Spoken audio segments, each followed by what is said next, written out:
Hey everyone, this is Josh from before. I'm here with McFarlane Toys Mortal Kombat 11 Noob Saibot. And I have to force myself to pronounce it the right way because I'm from we used to call him Noob Saibot.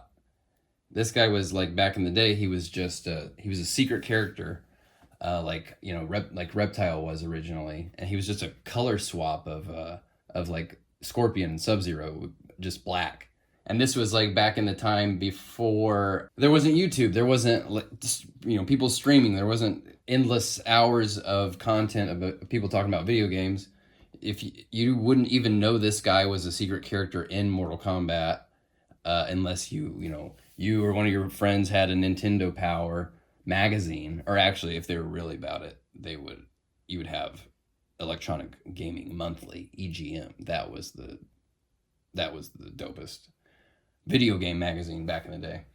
And there would be an article. Oh, there's a secret character, and oh, they named him after Ed Boon, and it's their names backwards, and blah blah blah. Well, now he's a full blown character with his own unique design. He's not a color swap. So anyway, there's your history lesson for the day. Let's just get this guy out of here and play with him. All right, here he is. Feels a little lighter, a little daintier maybe than Cabal. I just did a review of Cabal. He was a little thicker, really nice looking textures on this. Man, yeah, there's a lot of cool details on this guy. So I just, coming down to this, his sort of tunic around his waist, these really nice fabric texture. Really good looking paint. He's got very drab blacks and browns, but he's got, some metal that's got a little kind of rusty looking, like it's oxidized, like it's got like kind of a patina. That looks really good. I talked about this in the Cabal review. Part of the reason I don't go in on all the Mortal Kombat characters is when they do these video game characters, they're basing these sculpts off digital assets, and they go really hard on trying to recreate these like realistically rendered textures. And actually, I pulled out this Deathstroke on that review as well, just to kind of show it off. The texture of this of his armor, it just gives it a kind of mechanical look that I don't love. Like, it just looks like they're trying to very earnestly trying to recreate this texture, and it looks just like it was more machine made than an artist actually went in and tried to make the best looking figure. It looks like they're just trying to slavishly recreate a very mechanical looking texture. Well, on Cabal and now Noob Saibot, they've toned that down a little bit. This texture right here is kind of the most indicative of that. But like on a similar texture here on his legs, they've knocked it back a little bit, and it just looks a little less.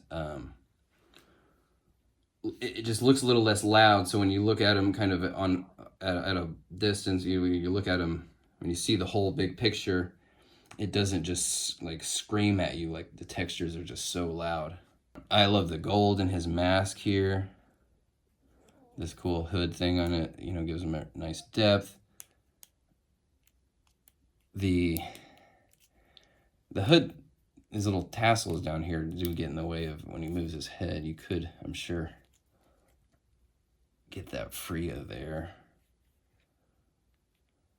But it does push that around in a way that maybe turning his head isn't as satisfying as you'd like. His shoulder pads have great clearance, so you can get his arms all the way up. He's got the butterfly joints that we all are familiar with. He's got bicep cuts. He's got double elbows.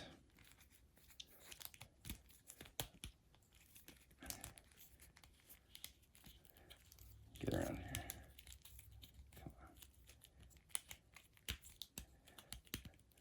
Double elbows work really well. Actually, that's kind of a cool look. His hands, you can see that, he's got these, they're gun hands, But I at least prefer a gun hand to just a C grip like accessory, because even without anything in his hands, at least that finger move, I know it's a finger for like a trigger, which makes no sense for this guy, but at least it looks just a little more natural. Like, so if he's posing, you know, or if he's like, you know, one hand is just isn't active, is just kind of balancing, it just looks a little more naturalistic, a little more like a human hand shape, and not just he actually has a good range the way this God, I keep wanting to call it a loincloth.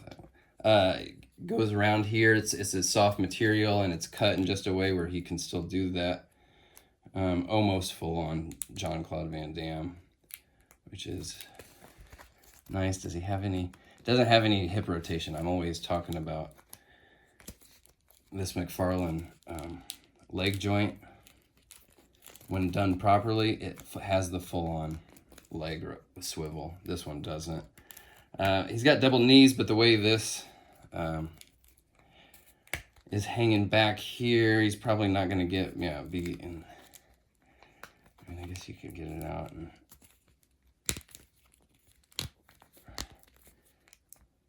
do that. Actually, maybe he's doing kind of a,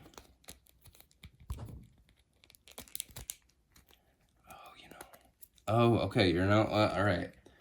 Forget the hip swivel. He has a thigh cut. It's just hidden under this. This is, see, this is the kind of stuff when McFarlane does it. Oh, it works out so well, and it looks so good. It's not an ugly thigh cut. It's hidden, but still has that in there. That's pretty badass. All right, this guy's starting to win me over in a pretty big way. One of the things I love about McFarlane is you just, when a line is around long enough to have multiple waves, they don't just recreate the same exact sort of sculpt and style and model. They add, they experiment, they try to do new things, and they try to improve on what they started with every time. And stuff like throwing in the thigh swivel like that in a way that's hidden. This guy's cool as shit, honestly. The paint, I mean, this is the stuff you guys cannot skimp on, because the effect, like the visual effect of something like that is just, I mean, if that wasn't there, this guy would be considerably less impressive visually. Let's get his weapon out. He's got this really rad looking sickle.